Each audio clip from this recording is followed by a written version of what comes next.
আসসালামু আলাইকুম সুপ্রিয় ভিউয়ার্স, সবাই কেমন আছেন? আশা করি সকলেই ভালো আছেন।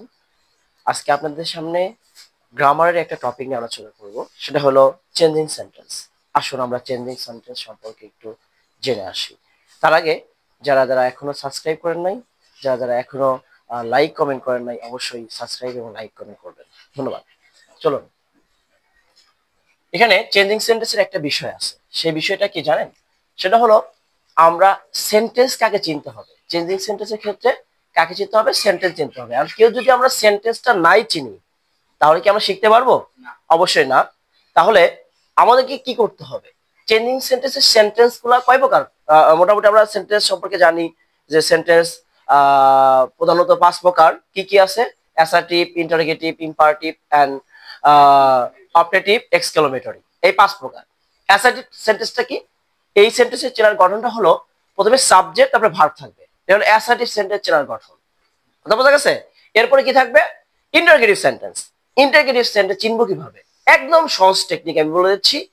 ইন্টারোগেটিভ সেন্টেন্সের শেষে যদি প্রশ্নবোধক চিহ্ন থাকে, আবারও বলছি, ইন্টারোগেটিভ সেন্টেন্সের শেষে যদি প্রশ্নবোধক চিহ্ন থাকে, ওই সেন্টেন্সটিকে বলা হবে ইন্টারোগেটিভ সেন্টেন্স। কথা বোঝা গেল? আচ্ছা, তারপরে ইম্পারেটিভ সেন্টেন্স চিনবো কিভাবে? ইম্পারেটিভ সেন্টেন্স চেনার উপায় হলো এই সেন্টেন্সটি ভার্ব দ্বারা সেন্টেন্স শুরু হবে। কি দ্বারা? ভার্ব দ্বারা। তারপরে দেখা যাচ্ছে যে অপটেটিভ সেন্টেন্সটি অবশ্যই সাবজেক্ট ভার্ব দ্বারা শুরু হবে।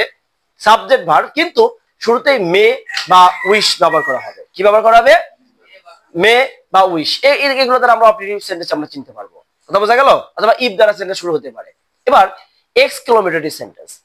এক্সক্লেমেটরি সেন্টেন্স চেনার উপায় হলো ওই সেন্টেন্সে অবশ্যই এক্সক্লেমেশন মার্ক ব্যবহার করা হবে, অর্থাৎ এক্সক্লেমেশন চিহ্ন যেটাকে বলা হয়। কথা বুঝতে পারছেন? এই সেন্টেন্স গুলোতে আমরা দুইটা সেন্টেন্স শিখলাম, যে দুইটা টেকনিক। একটা হলো ইন্টারোগেটিভ সেন্টেন্সের শেষে প্রশ্নবোধক চিহ্ন বসে, আর এক্সক্লেমেটরি সেন্টেন্সের শেষে এক্সক্লেমেশন চিহ্ন ব্যবহার করা হয়। কথা বোঝা গেল? এবার আসেন আমরা একটু চেঞ্জ করি, মানে একটা থেকে আরেকটা। প্রথমে একটা সেন্টেন্স দেওয়া আছে, এই সেন্টেন্সটাকে কিসে নিয়ে যেতে হবে বলেন তো?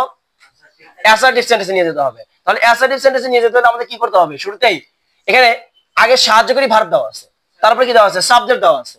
আমরা কি করব? এই সাবজেক্টটাকে শুরুতে নিয়ে আসবো। কাকে নিয়ে আসবো? সাবজেক্টটাকে। তাহলে সাবজেক্টটাকে শুরুতে নিয়ে আসলে কি হবে? আমরা অ্যাসার্টিভে নিয়ে যাচ্ছি। আছে কিন্তু ইন্টারগেটিভে, প্রশ্নবোধক চিহ্ন আছে, মানে ইন্টারগেটিভ সেন্টেন্স নিয়ে যাচ্ছি কোথায়? অ্যাসার্টিভে। তাহলে অ্যাসার্টিভে নিয়ে যেতে হলে আমাদের প্রথমে আগে সাবজেক্ট আনতে হবে। আমরা জানি অ্যাসার্টিভ সেন্টেন্সের গঠন হলো শুরুতে সাবজেক্ট। শুরুতে কি আনতে হবে? সাবজেক্ট। তাহলে আমরা শুরুতে সাবজেক্ট নিয়ে যাই। কি সাবজেক্ট? এখানে সাবজেক্ট কোনটা বলেন তো? ইজ নট কি সাবজেক্ট? এটা কি সাহায্যকারী ভার্ব। আর সাবজেক্ট হলো দা পদ্মা। এটা হলো সাবজেক্ট। আমরা সাবজেক্ট নিয়ে আসলাম, দা পদ্মা। দা পদ্মা সাবজেক্ট নিছি। এবার আমরা ইন্টারগ্রেটিভ থেকে অ্যাসার্টিভে নিয়ে যাচ্ছি। নিয়মটা বোঝেন। সাবজেক্ট আগে আনতে হবে, এরপরে সাহায্যকারী ভার্ব যেটা আছে, এই সাহায্যকারী ভার্বকে কোথায় আনতে হবে? এই সাবজেক্টের পরে নিয়ে আসতে হবে। আর এখানে যদি নট থাকে, এখানে কি নট ব্যবহার করা যাবে? না, চেঞ্জ করতে হবে। নট থাকলে নট দেওয়া যাবে না, আর নট না থাকলে নট দিয়ে দিতে হবে। অর্থাৎ নেগেটিভ থাকলে অ্যাফার্মেটিভ করতে হবে, অ্যাফার্মেটিভ থাকলে নেগেটিভ করতে হবে। কথা ক্লিয়ার? আচ্ছা, ইজ নট হবে না, শুধু কি হবে? ইজ হবে। আর বাকি কি কোনো পরিবর্তন আছে? কোনোই পরিবর্তন নাই, যা আছে তাই। One of the biggest rivers in Bangladesh. আচ্ছা, কি প্রথম সেন্টেন্সটা কি বোঝা গেল? দ্বিতীয় সেন্টেন্স অ্যাক্টিভ থেকে কি কিসে নিয়ে যেতে বলছে? অ্যাক্টিভে নিয়ে যেতে বলছে। আছে কিসে? প্যাসিভে। হ্যাঁ, আমরা অ্যাক্টিভ সেন্টেন্স থেকে প্যাসিভ সেন্টেন্সে নিয়ে যাচ্ছি, নাকি প্যাসিভ থেকে অ্যাক্টিভে বলেন তো? প্যাসিভ থেকে অ্যাক্টিভে, কারণ এখানে অ্যাক্টিভ লেখা আছে। তার মানে সেন্টেন্সটা আছে প্যাসিভে। দেখো তো সাবজেক্ট কি আছে? It is called the river of destruction. নাকি বাই প্লাস সাবজেক্ট দেওয়া আছে? কি বাই প্লাস সাবজেক্ট কি দেওয়া আছে? অ্যাক্টিভে যদি তুমি নিতে যাও, অবশ্যই বাই প্লাস সাবজেক্ট দেওয়া থাকবে। এটা বাই প্লাস সাবজেক্ট দেওয়া নাই, উজ্জ্ব আছে, আমাদের ধরে নিতে হবে সাবজেক্ট। তাহলে অর্থটা কি হলো? ইট ইজ কল্ড, এটা বলা হয় দ্য রিভার অফ ডিস্ট্রাকশন। মানে এটাকে রিভার এবং ডিস্ট্রাকশন বলা হয় কারা বলে? এগুলো পিপুল। বাই পিপুল কি দেওয়া আছে? বা বাই উই, বাই আস কি দেওয়া আছে? এখানে নাই। তুমি এখানে সাবজেক্ট হিসেবে উইও ধরতে পারো, সাবজেক্ট হিসেবে পিপুলও ধরতে পারো। আমি কি বলছিলাম, যে সেন্টেন্সে যদি সাবজেক্ট যদি খুঁজে না পাওয়া যায়, অর্থাৎ অবজেক্ট হিসেবে বাই এর পরে যদি সাবজেক্ট না থাকে, বা বাই যুক্ত কোন অংশ যদি না থাকে, আমরা অবশ্যই পিপুল বা উই ধরে নেব। আমরা কি ধরে নেব বলতো? পিপুল বা উই। তাহলে শুরুতে আমরা কি আনবো? উই বা পিপুল, যেটা নিতে পারো, উই অথবা পিপুল। এরপরে যদি কোনো সেন্টেন্সে ইজ এম ইজ আর এর যে কোনো একটা থাকে, মূল ভার্বের পাস্ট পার্টিসিপল, তাহলে বুঝতে হবে এটা হলো অ্যাসার্টিভ সেন্টেন্স আছে। কিসে আছে এটা? Assertive sentence. আর অ্যাসার্টিভ সেন্টেন্সে থাকলে আমরা ইজটা সাহায্যকারী ভার্বটা কি করব? উঠে দেব, মূল ভার্বের বেস ফর্ম বসাতে হবে। মূল ভার্বের কোন ফর্ম? Base form. তাহলে কলের বেস ফর্ম কি হবো? কল। কি ক্লিয়ার? আচ্ছা, এরপরে বাকি অংশ যা আছে তাই আমরা বসাই দেবো আর কি। হ্যাঁ দাঁড়াও, ও আস্তে আস্তে আস্তে আস্তে আস্তে, একটু মিস্টেক হয়েছে, সরি। দেখো আবার বলছি, মানে কি করলাম, আমরা সাবজেক্ট হিসেবে উই বা পিপুল নিলাম। তারপরে যদি দেখো এম ইজ আর এর এম ইজ আর তিনটা সাহায্যকারী ভার্ব দেওয়া আছে, যে কোনো একটা, তারপরে মূল ভার্বের পাস্ট পার্টিসিপল, তাহলে আমরা কি করব? এই মূল ভার্ব যেটা তার বেস ফর্ম বসাইতে হবে। মূল ভার্বের প্রেজেন্ট ফর্ম। মূল ভার্বের কোন ফর্ম? প্রেজেন্ট ফর্ম বসাইছি, কল। এরপরে সাবজেক্টকে অবজেক্ট করতে হবে। সাবজেক্টকে কি করতে হবে? অবজেক্ট। ইটের অবজেক্ট কি? ইটি হয়। বাকি আর কোনো কি কাজ আছে? যা আছে তাই উঠে দিতে হবে। কি নিয়মটা বোঝা গেল?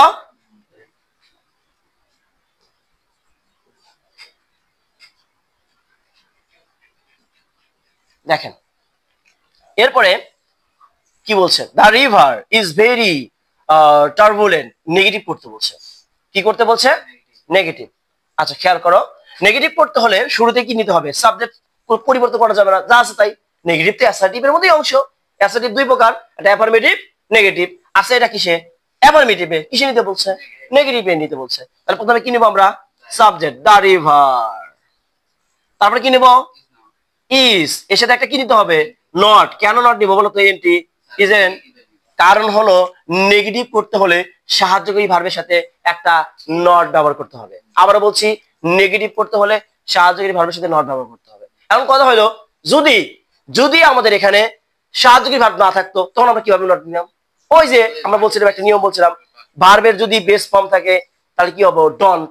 ভার্বের যদি ভার্বের সাথে যদি এস বা ইয়েস থাকে তাহলে কি হবো? ডাজেন্ট। আর ভার্বের যদি পাস্ট পার্টিসিপল থাকে তাহলে কি হবো? মানে পাস্ট ফর্ম। পাস্ট ফর্ম তাহলে কি নিব? ডিডেন্ট। ডিডেন্ট। আর সাহায্যকে ভার্ব যদি দেওয়াই থাকে তাহলে তার কোনো সমস্যাই নাই, তার সাথে একটা নট এবং তারপরে শব্দ কি? বিপরীত শব্দ ব্যবহার করতে হবে। তারপরে আমরা কি করলাম? ইজ সাহায্যকারী ভার্ব, তার সাথে একটা কি ব্যবহার করছি? নট ব্যবহার করছি। এরপরে ভেরি, ভেরি কাজ আগে না, আগে টার্বুলেন্ট। টার্বুলেন্টের বিপরীত শব্দ কি? ক্লাইম।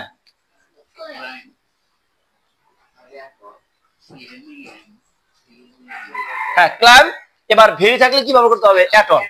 ভেরি থাকলে কি ব্যবহার করতে হবে? At all. এই তো তিনটা কাজ করছি। সাহায্যকারী ভার্বের সাথে নট, টার্বুলেন্টের বিপরীত শব্দ ক্লাইম, ভেরি পরিবর্তে অ্যাট অল। তারপরে সেন্টেন্স দেখো, ইন্টারগেটিভ করতে বলছে না? ইন্টারগেটিভ করতে হলে যদি কোনো সেন্টেন্সে এভরি থাকে, কি থাকে বলো তো? এই যে নিয়মটা কত সুন্দর দেখো, যদি কোনো সেন্টেন্সে এভরি থাকে, এই এভরি উঠে দিয়া এভরি পরিবর্তে নেগেটিভ ইন্টারগেটিভ সেন্টেন্সে কি ব্যবহার করতে হবে? Who does not. মানে এই যে এভরি প্লাস নাউন, এই দুইটা শব্দ উঠে দিয়েই তোমাকে কি ব্যবহার করতে হবে? Who does not. আর কোনো কাজ নাই, যা আছে তাই বসে দিতে হবে। আবার বলছি, এভরি প্লাস নাউন থাকলে এভরি প্লাস নাউন উঠে দিয়া কি? Who doesn't. হু। আর কি কোনো কাজ আছে? নো। এবার নো এস হবে না, কারণ এই যে ডাজ নিয়ে নিলাম, নোস। এবার দিস, দিস ঠিক রাখলাম। এবার লাস্টে কি হবে? ইন্টারগেটিভ মানে হলো প্রশ্নবোধক চিহ্ন, বারবার বলছি আমি, দিয়ে দিলাম। এভরি প্লাস নাউন থাকবে তোমার, every man, everybody, every all, অথবা এভরি মাদার, এভরি গার্ল, আছে না? এই যে এরকম নাউন থাকবে, দুইটাই উঠে যাবে, এভরি এবং নাউন দুইটাই উঠে দিয়া হু ডাজেন্ট বসে। তারপরে ভার্বের বেস ফর্ম, বাকি অংশ লাস্টে প্রশ্নবোধক চিহ্ন। ক্লিয়ার? আচ্ছা তারপরে সেন্টেন্সটা খেয়াল করো। Tourist, tourist from home and abroad visit its shore. কিসে নিতে বলছে? প্যাসিভ। তাহলে এনএস ই কোনটা বলো তো? এখানে তোমার সাবজেক্ট কোনটা? এই যে tourist from home and abroad, এই পুরোটা হলো সাবজেক্ট। ভিজিটটা হলো ভার্ব। ভিজিটটা কি? এটা সাবজেক্ট, এটা ভার্ব। আর ইসটা, ইস শোজ, এটা হলো অবজেক্ট। এটা কি? তাহলে অ্যাক্টিভ থেকে প্যাসিভ করা, প্যাসিভ করার নিয়ম কি?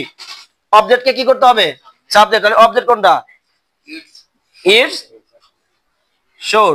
তাহলে অবজেক্টকে কি করলাম? সাবজেক্ট। ভার্বের কোন ফর্ম আছে? Base form. তার মানে প্রেজেন্ট ইনডেফিনিট টেন্স। কোন টেন্স? সাবজেক্ট প্লাস মূল ভার্বের প্রেজেন্ট ফর্ম প্লাস অবজেক্ট, এটা হলো present indefinite tense. Present indefinite tense হলে মূল ভার্ব যা আছে, মূল ভার্ব দেখো, মূল ভার্ব বেস ফর্ম আছে না? তাহলে প্রেজেন্ট ইনডেফিনিট টেন্স যদি হয়, সাবজেক্টের পরেই প্যাসিভ সেন্টেন্সে অ্যাম ইজ নিতে হবে। কি নিতে হবে? Am is. তাহলে ইট শোর সাথে কি বসে? ইজ। বোঝা গেল? এবার মূল ভার্ব কোনটা? ভিজিট, তার পাস্ট পার্টিসিপল, কারণ প্যাসিভ ভয়েসে ভার্বের পাস্ট পার্টিসিপল ব্যবহার করতে হয় সাহায্যকারী ভার্বের পরেই।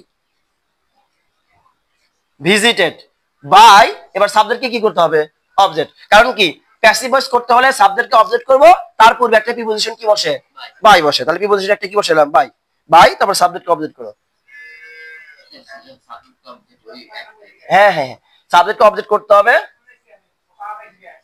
From home and abroad.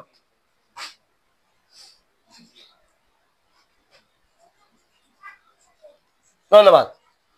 এই তো আমাদের চেঞ্জিং সেন্টেন্সের টুকিটাকি কিছু আমি নিয়ম আপনাদের শেখালাম। ধন্যবাদ সবাইকে। আমরা পরবর্তী ক্লাসে আর কোন টপিকে আলোচনা করব। Thank you so much. আসসালামু আলাইকুম ওয়া রাহমাতুল্লাহ।